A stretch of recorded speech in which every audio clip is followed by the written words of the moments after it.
What's up, guys? It's your boy Mizzy, and I'm here today to do a movie review for the movie Weapons, the brand new movie that's everybody loving. Well, most people loving. Some people say overhyped. I'm here today to tell you what I think of it.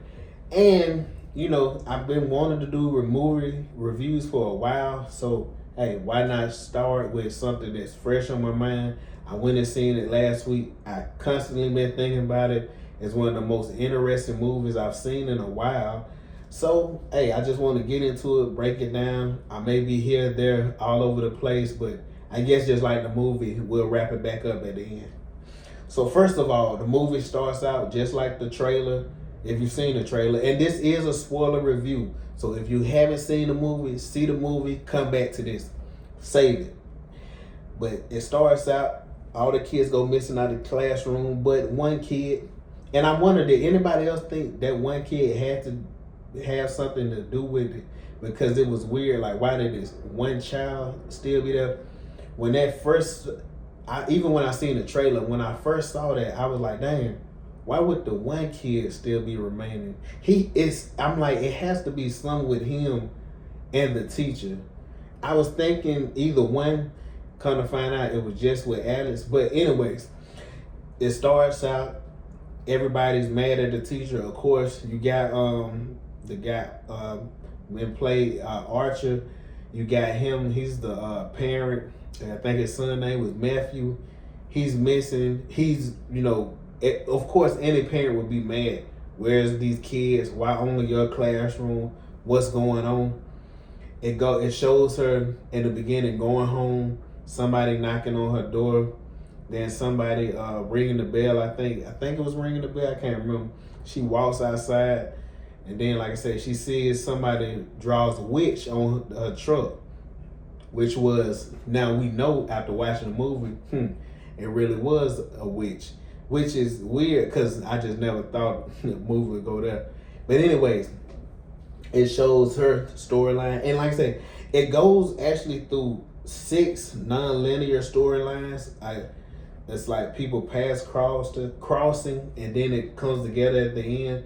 I know a lot of people said, Zach Cregger said that he took motivation from the movie Magnolia. I've actually never seen the movie Magnolia, so that's something that I want to watch, because if it was similar to this in storyline, I really would be interested. But anyway, so the kids that disappeared 217, like I say, Justine, where everybody's accusing her. Everybody mad at her. But anyways, when it goes for Justine, it goes to Archer. Shows his storyline. I think it goes to Archer. But anyways, like I said, I'm gonna be all over the place. It shows his storyline. It shows that he's frustrated. He's not sure what's going on, but he's investigating. And I like that they showed this part. Some people may call this movie slow and boring. I can see people saying that, but not me, because I like the build up. I like seeing all the little details go through. He's trying to figure out, okay, he left out this way. He's going to other parents' house to see where could they cross paths and see, can he get a radius to where these kids could be at. But anyways, they go from Archer's storyline, they go to the principal, and then one of the things, like I said, was interesting. I was saying this was crazy. The teacher wants to speak to Alex, so she goes to Alex's home, looks through Alex's window, and this was the biggest factor of the movie. The movie was real creepy. It was real eerie. It wasn't a lot of jump scares that you're used to in movies like this, that you're jumping and stuff all the time. It was real creepy. The movie theater was complete silence. It was just a real eerie feeling. She looks through the window. She sees the 2 parents sitting there. This before we know what's going on. They're sitting there, and then they're just froze.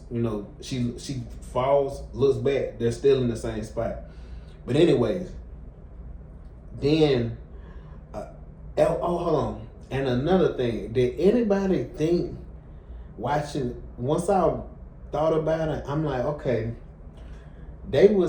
Justine and Archer was having dreams about seeing Gladys, who we come to find out who's behind all this.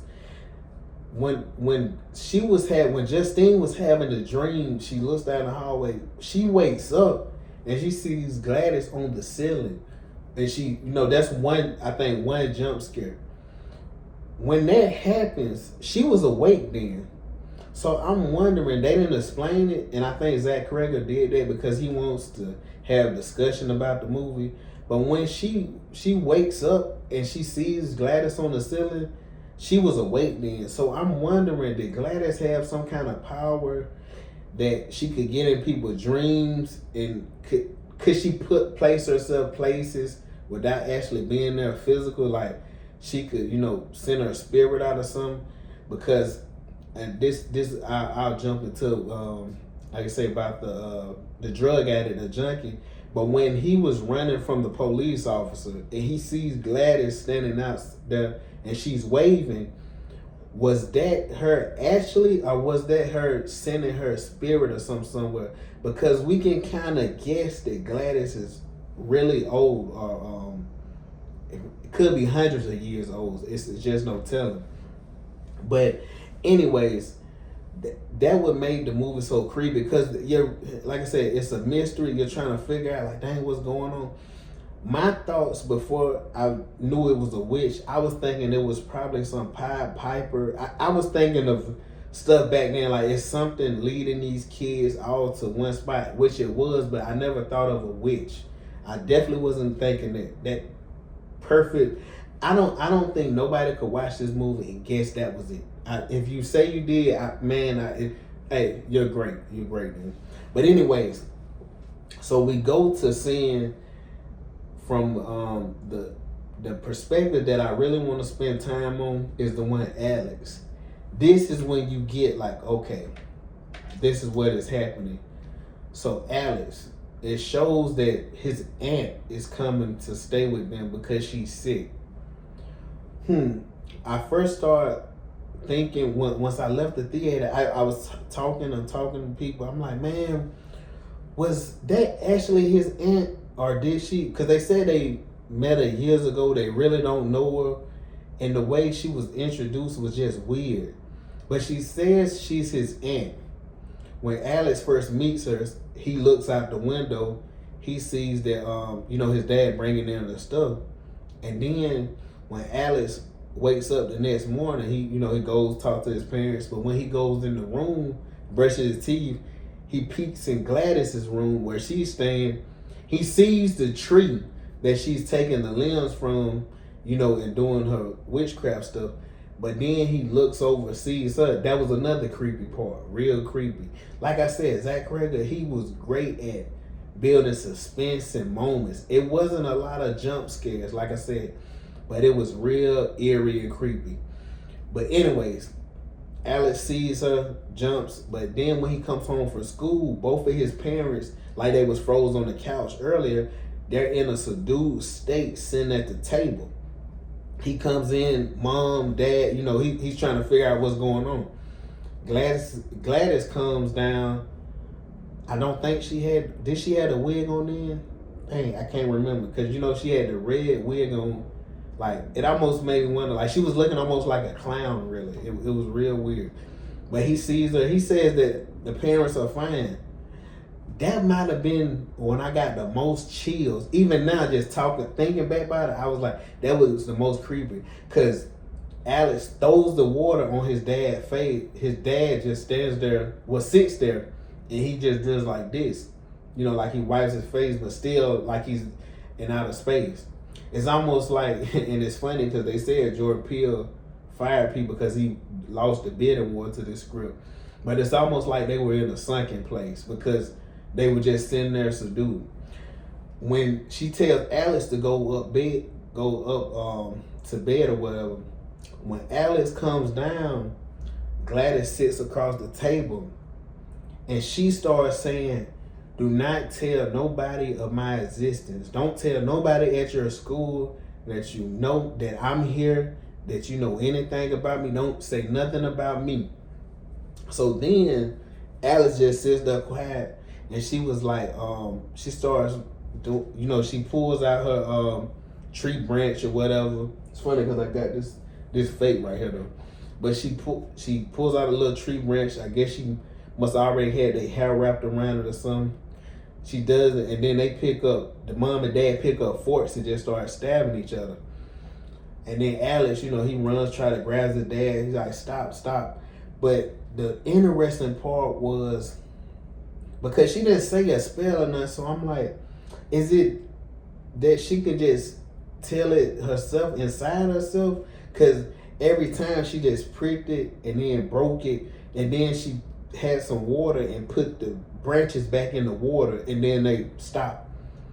But then when Alex went to school, she said, Alex, you see, understand my power.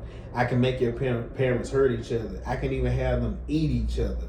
So this lets me know that Gladys is actually stronger than even what she was shown on screen. I really would be interested if they did a prequel to show, to show her past. Like, I think that would be a great movie. But anyway, Alex come back from school, and when Alex starts, he has to feed his parents soup. Gladys upstairs doing all type of weird witchcraft stuff. But then anyways, she had got now we find out the reason that she got the parents, because I'm guessing she's so old that naturally she probably supposed to have been dead so long ago, but she's getting these people and draining them of their energy. So the parents, what I'm guessing, the parents they already older, so their life force is not as much. So now when she wants to get the kids, I'm thinking that's because they're younger. They're younger, they have a longer life. So let me get these kids, and then that'll have me live longer before I have to even do this again. So anyways, she tell Alex, go to school, get some of the kids' things. And this is why Alex was the only kid left. And then she threatens Alex by saying, Alex said, will you leave once you do this? And of course, Alex, we can't be mad at him because he's just trying to get this crazy woman out of his house. He just wants his parents back regular. He gets the stuff, I think it was on the cubbies from the school, whatever item it was, gives it back to Gladys. She does her witchcraft, all the stuff she doing. The kids running into the house. And then, like I said, boom, they're in the house. And let me go back a little bit. When the junkie James, so this goes back to once he seen the kids in the basement. This was another part real creepy. When he was in the house, this just shows how gone he was as far as addiction. He broke in his house. These people are sitting on the sofa frozen, and he's still stealing. He didn't run out the house immediately then. I'm like, dang, he didn't leave, but I'm sober. I'm not thinking as somebody who they want money that bad. They want money that bad. But anyways, when he went to the basement, and then the kids, turn fast, and he go back upstairs, and then when the parents come out of their trance and then run him out the house, that was real creepy. But anyway, once Gladys had the kids in the basement and stuff, and once Archer, of course, he was mad at, Hey Justine, because, he's thinking she had something to do with these kids missing.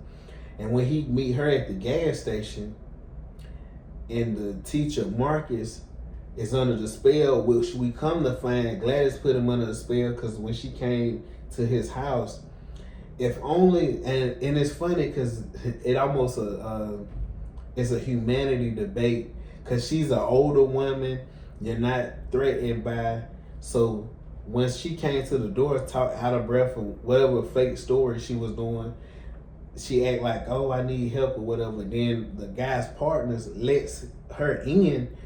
It almost makes you think, see, this is why you can't be too nice, because some people will take advantage of your kindness. Even though this is an extreme example, but just saying, people will take advantage of your kindness. She comes in the house. She already had the ribbon, I think, from the school wrapped around him, and she cuts his partner hair, and then she makes Marcus kills his partner. Marcus takes off running, goes to the scene I'm talking about, with Justine, when Archer comes out, he's mad, talking to Justine. She's like, "Oh, you're threatening me?" And then Marcus runs. She looks off to the side, runs under the car because he's, jumps on top of her and goes inside. Archer tries to stop him, but he can't really stop the guy because I'm guessing. So they said the movie title was Weapons. So it's almost when she put people in this transient state and sent them after a person, they just couldn't. It was like a bull seeing red. It just, they was locked on. And even when Justine wasn't nowhere near around, the spell made him know where she at and sent him straight to her at the gas station. When Archer stops this, Justine leaves in her Jeep. Archer jumps in his truck, follows her. And then when Marcus get hit, brains splattered everywhere. When he meets up with Justine, and he's like, "Man, let me show you something." He shows her what I was saying earlier about, he was trying to see where the kids left, and he asked the other parent, and the dad was played by Justin Long. It was interesting because when I see Justin Long, I was thinking, "Oh dang, Justin Long with this." I thought he was gonna have a bigger part, but Zach Cregger, I guess he just did it like a little shout out, probably to people who seen Barbarian, which was interesting because that's another time he's done that. He had I can't think of the guy's name right now, but who played Pennywise. He had him playing in The Barbarian, which made you think that he would be the bad guy. Subconsciously, it made you think that. So when I seen Justin Long, all of a sudden I started thinking like, "Damn, do he got something to do with this?" But anyways, Justin Long shows Archer the video, and when he's showing this to once he, right now he sees where their daughter was running from. When he shows this to Justine and he shows the radius that he circled, she was like, "Dang, that's Alex's house." So both of them go there. And it's funny, when I thought, I couldn't have guessed how this movie would end. Once they went to Alex's house, I thought that maybe Archer, I don't know, I thought they would end up shooting Gladys or killing her somehow. But really, they didn't stop anything. They come in the house, cross the salt path that she made. The cop and the junkie come after them. Like I said, just keep coming. Archer literally throwing the junkie around. He just stop screaming, and he keeps coming. And you can see when Zach Cregger comes for comedy because he has little moments that are funny, and it's weird because you just was creeped out. Now you about laughing at this part. So anyways, they got the salt path down. Alex is upstairs. And it's interesting because they showed this part in the trailer. So Alice, I wasn't thinking this at the time, but he crosses the salt path on purpose so his parents can move from in front of the door because he knows that Gladys has his parents there protecting that door because, her tree and whatever the witchcraft stuff is inside her. And she's downstairs hiding where the kids at. So once the parents move, her number one mistake was not putting Alex under her spell because she was using Alex. But the thing is, Alex was paying attention to her because every time she would, take the branch, stick her finger, doing that stuff, Alex was sitting there paying attention like, okay, I see this what she doing.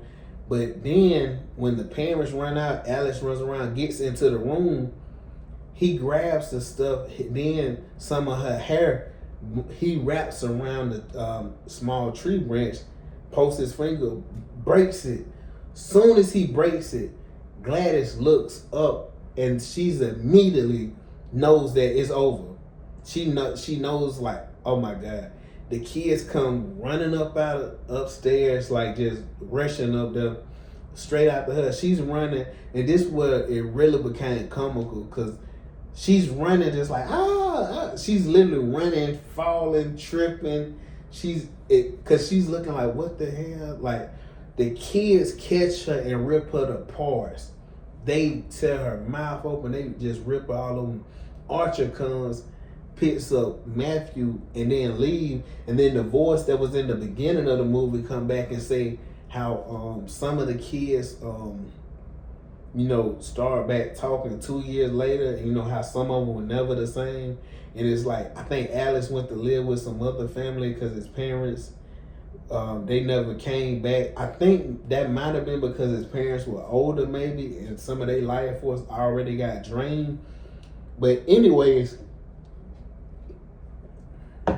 it was interesting because it really made me think back on certain parts of the movie. Because now, okay, I just want to have a discussion with people who seen it. When the movie was when Archer was dreaming about going outside, seeing Matthew, when he seen it looked like a AK-47 rifle over the house with 217. Once he seen that, was Zach Kreger was he talking about the school shootings like that we've had in America? I don't know. It just made me kind of think about that, because I know I could just tell he likes imagery. He likes to play on certain stuff. So like I said, it just made me think of that. But anyway, like I said, because I'm rambling. I'm gonna give this I guess this is my first movie review. My score for this movie, I think I'm gonna do like just keep it simple, like a 5-star rating. This movie, to me, I love this movie. This movie has a lot of rewatchability. I think this movie was a four-star movie. I can't give it 5 stars. Maybe I will later when I watch it some more. I just watched it the one time, but right now I'm giving it 4 stars because I really enjoyed it. I loved it, but it's something keeping me away from a 5 because I don't know. It's just something. But like I said, it could change later. If it does, I will let everybody know. But anyways, everybody comment, like, subscribe, share, and I'm gonna be doing movie reviews.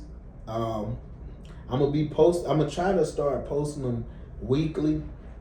So what I'm gonna do, I'm gonna have movie reviews of current movies, and I'm gonna start doing classic movies, and then I'm gonna do movie reviews for when it's certain periods of time. Like October about to come up, I may do my favorite horror movies or So like I said, man, we're gonna have a lot of content posting.